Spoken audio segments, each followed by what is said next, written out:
Pistol. The boy who lived spent his life trying to stop a noseless wizard. But if you think about it, killing Voldy is comically easy, and Muggles have several ways. Let's start with the first one. Now, remember when Dumbledore spent 6 books hunting Horcruxes, building a master plan, and grooming a teenager for a death mission? A Glock 17 costs 500 quid and fits in a jacket pocket. Wizards duel like it's the 1700s. One spell, dramatic pause, eye contact, maybe a little speech about destiny. Meanwhile, a 9mm round crosses a room before Voldemort gets past the Ava in Avada Kedavra. And Protego blocks spells beautifully, stops Stupefy like a charm. But a metal slug moving at 370 meters per second is a different conversation entirely. And nobody in the wizarding world has ever tested that, because the last time they cared about Muggle weapons, cannons were still a novelty. The funniest part is Voldemort grew up in Muggle London during World War II. He heard the bombs and saw the rubble. He watched an entire city get flattened without a single wand involved. And his big takeaway was, I should get really good at hissing at snakes. Tom Riddle had front row seats to the most destructive Muggle technology in history, and walked away thinking a wooden stick was peak warfare. Wizards designed their entire defense systems around fighting other wizards, which is a bold strategy when sharing an island with 60 million Muggles. Food poison. Muggle history is full of creative poisonings. Alan Turing, arguably the greatest mind of the 20th century,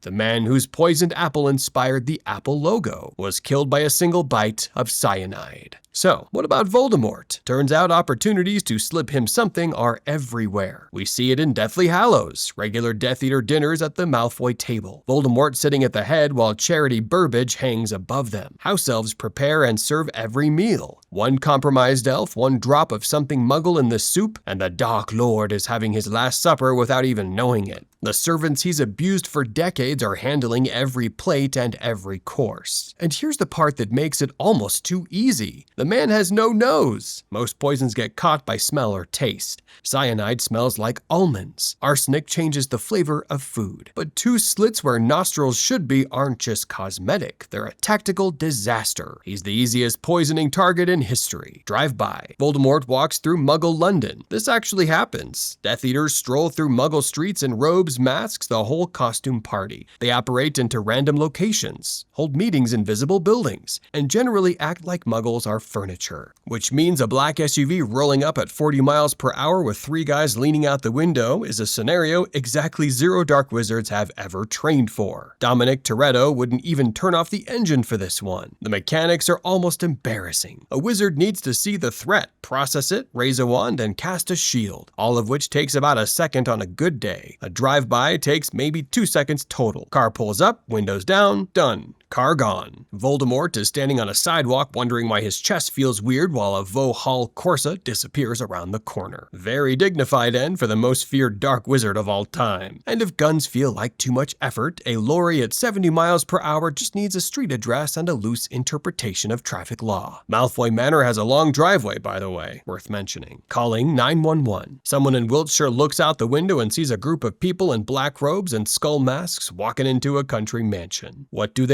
They call 911. Hello, yes, there's some kind of cult gathering at the big estate on the hill. Mosques, sticks, one of them has a giant snake. The call gets logged, a patrol car shows up, 2 officers knock on the door, and Narcissa Malfoy has to explain why 30 people in matching outfits are sitting around a table with a body floating above it. There is no good answer to that in Muggle law enforcement terms. This already looks like a crime scene. From there it escalates beautifully. Local police see the snake, the masks, the strange tattoos, and within the hour this is flagged as a dangerous armed cult. Tactical response units move in. Helicopters, armored vehicles, and if they resist, if a single officer gets hurt, this becomes a siege. And the British government does not lose sieges. Voldemort can apparate, sure, but 30 Death Eaters can't all vanish at once, and the ones left behind are surrounded by an army with thermal cameras, dogs, and orders to shoot on sight. The most feared dark wizard in history brought down by a concerned neighbor with a phone. Air superiority. So, picture the Battle of the 7 Potters. Death Eaters on broomsticks, chasing the Order across open English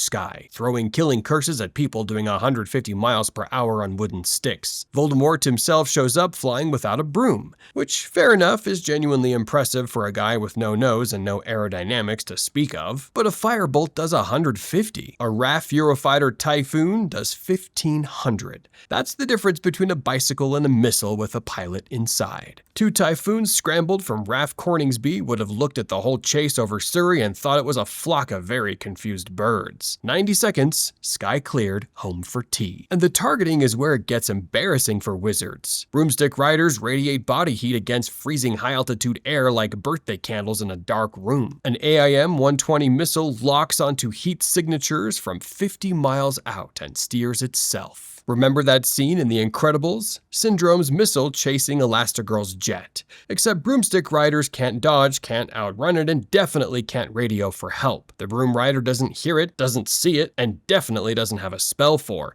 incoming supersonic projectile from behind. Protego again assumes the threat is magical, visible, and polite enough to arrive from the front. Voldemort's big scary no-broom flying trick tops out at maybe 200 miles per hour. The missile behind him is doing 3,000. So that's a closed casket funeral at 30,000 feet. AC 130. The Battle of Hogwarts, hundreds of Death Eaters standing in formation outside the castle, waiting for Voldemort's signal, shoulder to shoulder in an open field with zero air cover. Every military textbook has a name for that. A concentrated ground target. An AC 130 gunship at 15,000 feet was built for exactly this. For anyone unfamiliar, an AC 130 is basically a cargo plane that someone strapped a 105mm howitzer, a 40mm cannon, and a 25mm Gatling gun to the side of it. It flies in slow circles above the battlefield and fires straight down. The crew watches through thermal cameras, picks targets, and the ground just stops existing in that area. Strap Tom Cruise to this thing and Mission Impossible ends in about 4 minutes, Voldemort included. It was designed to support troops against fortified positions, which means a crowd of people in black robes standing in a field is almost insultingly easy. A 105mm shell carries about 3 kilograms of high explosive and a 15-meter blast radius. A wizard can block one spell at a time. An AC 130 sends dozens of rounds per second from an altitude no broomstick is patrolling. Voldemort can shield himself from Dumbledore's best magic, but continuous fire from something he can't see, can't hear until it's already hit, and has no spell to counter. That's a fundamentally different problem. Chemical weapons. Remember when Ron got poisoned in Half-Blood Prince and Harry shoved a Bezoar down his throat?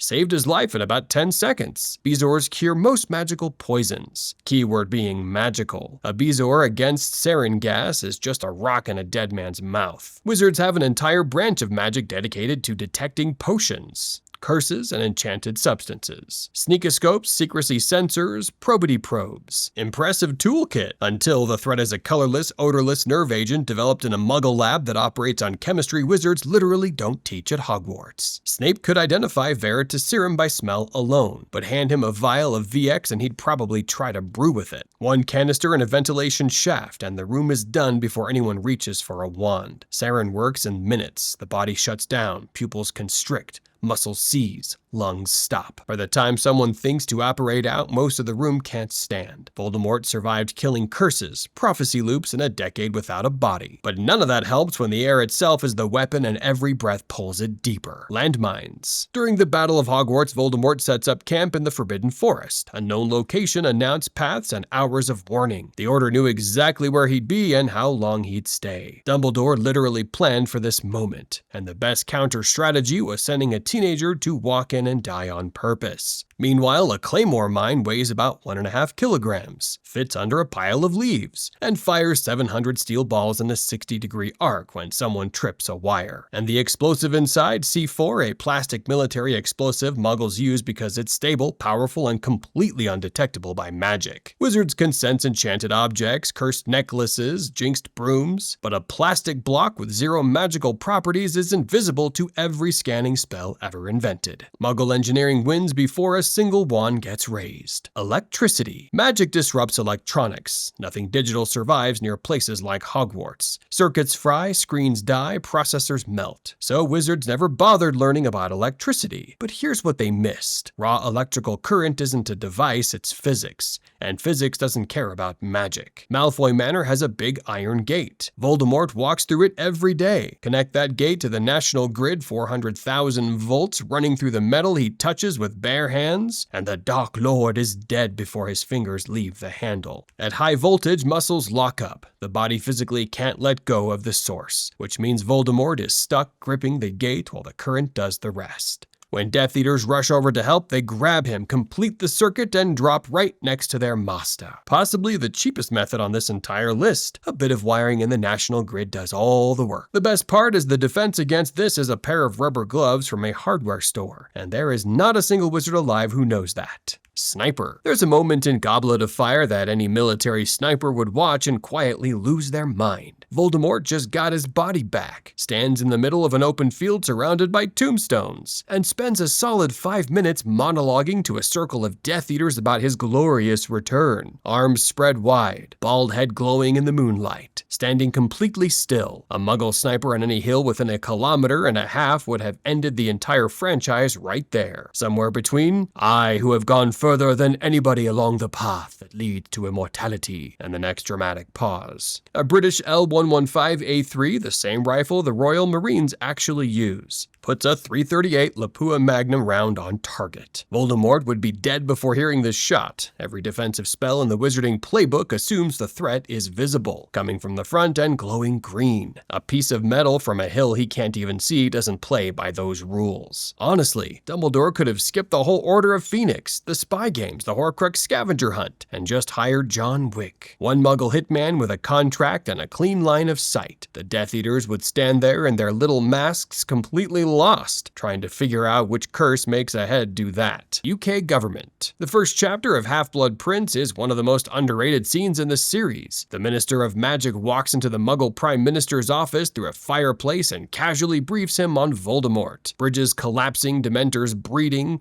mass prisons break out. The PM hears all of it, and then just sits there feeling stressed. Meanwhile, this man commands MI5, MI6, the SAS, GCHQ, and the 5th largest military budget on Earth. One phone call to GCHQ, Britain's Signals Intelligence Agency, the people who tap phones and run satellites. And every magical location mentioned in that briefing gets coverage within an hour. Malfoy Manor, visible from space. It's a giant estate in Wiltshire with peacocks in the garden. Not exactly a hidden bunker. MI5 starts tracking anyone in robes walking through central London, cross-referencing with the Brockdale Bridge incident. And within a week, there's a file on every Death Eater who ever apparated near a Muggle street. Then the SAS gets the call. Britain's elite special forces. Voldemort is sitting at Lucius's dining table feeling dramatic while a helicopter lands on his lawn. The Death Eaters can't even call for backup because wizards don't have phones. Their emergency communication system is a burning tattoo on the forearm,